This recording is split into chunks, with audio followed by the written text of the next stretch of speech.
పట్టణంలోని మాజీ మంత్రి చిలకలూరిపేట వైఎస్ఆర్ కాంగ్రెస్ పార్టీ సమన్వయకర్త విడుదల రజని తన నివాసంలో మీడియా సమావేశం నిర్వహించారు.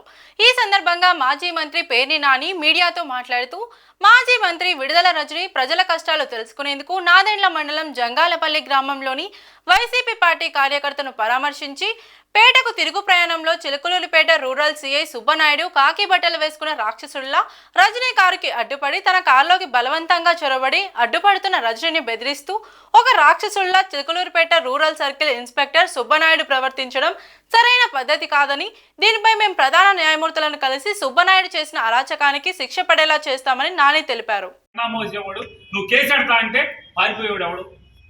స్టేషన్కి ఎదురొస్తామని చెప్తున్నాం కదా, కాకపోతే పద్ధతిగా చట్టం మేరకు మా చిల్లూరుపేట నియోజకవర్గంలో నాదెండ్ల మండలంలోని జంగాలపల్లి అనేటువంటి ఒక విలేజ్లో మా నాయకుడు సీతారామరెడ్డి గారు రీసెంట్గానే యాక్సిడెంట్ అయింది. యాక్సిడెంట్ వల్ల కొంచెం కాలు తనకి ఇబ్బంది అవుతుంది.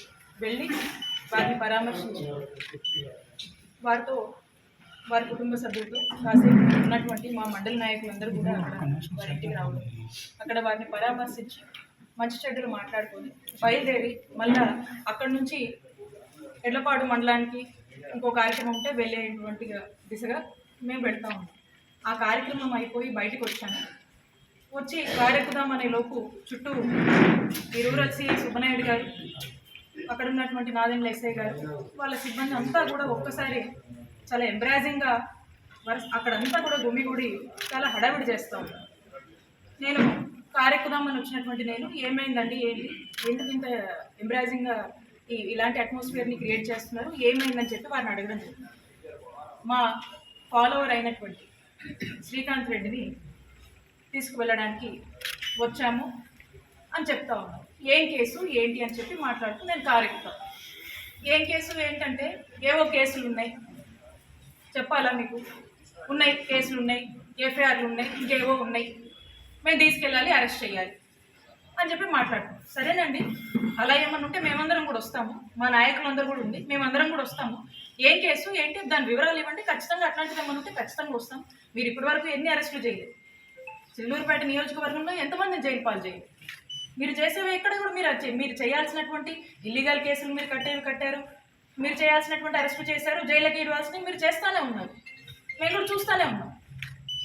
ఈ రోజున స్పెసిఫిక్గా ఏంటంటే కారణం ఏంటి, ఏమైపోయారు ఉంది, దేని తాలూకా అని మేము డీటెయిల్స్ ఇవ్వండి, ఖచ్చితంగా మేము సహకరిస్తామని మాట్లాడుతుంటే సుబ్బనాయుడు గారు తను ఒక సిఐ అనేది కూడా పక్కన పెట్టి ఒక టీడీపీ కార్యకర్త మాది, ఏ విధంగా కూడా అక్కడ ఒక మహిళనని, ఒక మహిళా మంత్రిగా పనిచేశాను గతంలో అని, ఇక్కడ శాసనసభ్యురాలుగా కూడా పనిచేశాను అనేటువంటి విషయాన్ని పూర్తిగా కూడా పక్కన పెట్టి నన్నే థ్రెటనింగ్ చేస్తూ ఆఖరికి ఏ విధంగా కూడా తను మీరందరూ కూడా చూశారు, ఆ వీడియో అందరూ చూశారు, ఏ విధంగా మీదకి వచ్చి నా కారు దగ్గర నేను ఉంచిన, నా కారు నేను ఎక్కుతుంటే నా సీట్లో ఉంచి తను నన్ను అక్కడి నుంచి అసలు ఏం పదాలు వాడాలో కూడా మనకు అర్థం కావట్లేదు. అలాంటి బిహేవియర్, అలాంటి నేచర్ని తను ప్రదర్శించి ఒక మహిళ అనే మినిమం కర్టసీ కూడా మర్చిపోయి అతను మీదకి వచ్చి ఏ విధంగా నన్ను ఇబ్బంది పెట్టి కారు నుంచి బయటికి లాగేటువంటి ప్రయత్నం చేశారో మీరు అందరూ కూడా చూశారు. పైగా మీరు ఇంకా ఇలానే కనుక ఉంటే మీ మీద అసాల్ట్ కేసులు కడతాము ఇంకేదో అని చెప్పి థ్రెటనింగ్ మోడ్లోనే మీరందరూ చూశారు. అప్పటికి ఇక్కడ కూడా బ్యాలెన్స్ తప్పకుండా మ్యాక్సిమం బ్యాలెన్స్ ఆఫ్ సిఐ గారు ఏంటిది, సిఐ గారు అని చెప్పి తనకిచ్చే మర్యాదలో ఎక్కడ కూడా తగ్గకుండా సిఐ గారు ఏంటిది అని అంటానే ఉన్నాయి. ఏ మాత్రం కూడా పట్టించుకోకుండా ఏ విధంగా కారులోకి ఆయన జొరబడే ప్రయత్నం చేస్తూ ఈ విధంగా అరెస్ట్ చెయ్యొచ్చా అనేటువంటి ఒక అరెస్ట్గా ఈరోజు ఈ రాష్ట్రంలో ఈ అరెస్టును మనం చూడవచ్చు. మొదటి నుంచి కూడా ఆ సందర్భంలో తనకి ఏవేవో ఫోన్లు వస్తానే ఉన్నాయి, మా ప్రెజర్స్ మాకున్నాయి. ఇక అదే మరి ఎవరి మెప్పుల కోసము ఈ విధమైనటువంటి ధోరణి, ఈ విధమైనటువంటి ప్రవర్తన, తను ఒక యూనిఫామ్లో ఉన్నటువంటి సీఏగా తను మర్చిపోయి నేను ఒక ఎక్స్ మినిస్టర్గా పనిచేసిన ఒక మహిళను అనేటువంటి విషయాన్ని పక్కన పెట్టి ఇటువంటి నేచర్తో తను బిహేవ్ చేశాడనేది ఈరోజు రాష్ట్రం అంతా ప్రజలందరూ కూడా చూస్తూ ఉన్నాయి. కూటమి ప్రభుత్వం అధికారంలోకి వచ్చిన దగ్గర నుంచి చూస్తూ ఉన్నాను. నేను ఒక ధర్నాకి వెళ్ళి ధర్నాలో మేము మా క్యాడర్ పార్టిసిపేట్ చేస్తే మా మీద కేసు కడతారు. ఇంట్లో ఉన్నటువంటి మా మామయ్య, గతంలో కూడా చెప్పాను, దాదాపు 80 సంవత్సరాల వరకు ఉంటాడు, ఆయన మీద కేసులు కట్టారు. ఈ రోజున మా మరిది జైల్లో ఉంది. నా మరిది జర్మనీలో ఉంటే అతని మీద కూడా కేసులు కట్టారు. ఒక 3 రకాల కేసులు ఎంచుకున్నారు. కత్తి చూపించడం, ఎక్స్ట్రాక్షన్ కేసు, కట్టు కదల్లి కేసులు పెడుతున్నారు. ఏదైనా బ్రైబ్ అని చెప్పి అదొక కట్టు కదల్లి ఒక కేసు పెడుతున్నారు. లేదా ఇక ఎవరినో ఏదో అన్నారని జెంట్స్కి అయితే ఒకలాగా, ఇంకొకలాగా ఎస్సీ ఎస్టీ కేసులని, ఇంకోటని రకరకాలుగా కదలల్లి ఈ రకమైనటువంటి కేసులతో ఇక్కడ చిలకలూరుపేటలో వైఎస్ఆర్ కాంగ్రెస్ పార్టీ సంబంధించినటువంటి నన్ను కానీ, మా ఫ్యామిలీ మెంబర్స్ కానీ, ఇక్కడ ఉన్నటువంటి మా ఫాలోవర్స్ అందరినీ కూడా ఏ విధంగా వేధిస్తున్నారు అనే దానికి నిదర్శనమే ఈరోజు ఈ అరెస్టులు కూడా మీరు చూడాల్సినటువంటి అవసరం. ఇంత దారుణంగా ఒక అరెస్ట్ చేస్తారనే దానికి ఈరోజు రాష్ట్ర ప్రజలందరూ కూడా చూస్తున్నారు, మీడియా వాళ్ళు కూడా చూస్తూ ఉన్నారు.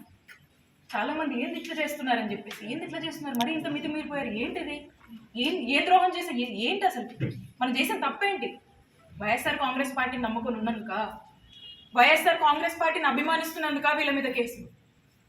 వైఎస్ఆర్ కాంగ్రెస్ పార్టీకి ఇలాంటి ఒక పరిస్థితి, మంచి చేసి ఓడిపోయాం అయినా కూడా నిలబడి అడిగేసి ఒక మారల్ స్ట్రెంగ్త్గా సపోర్ట్గా నిలబడి అడుగు ముందుకు వేస్తూ రిప్రజెంట్ చేస్తున్నందుక ఈ దౌర్జన్యాలు, ఈ ఇల్లీగల్ కేసులు, ఇల్లీగల్ అరెస్టులు, జైళ్ల పాలు ప్రజలందరూ గమనిస్తున్నారు. మరీ ముఖ్యంగా ఈ చిల్లూరుపేటలో ప్రతి ఒక్కరూ కూడా ఈరోజు మాట్లాడుకునేటువంటి పరిస్థితి.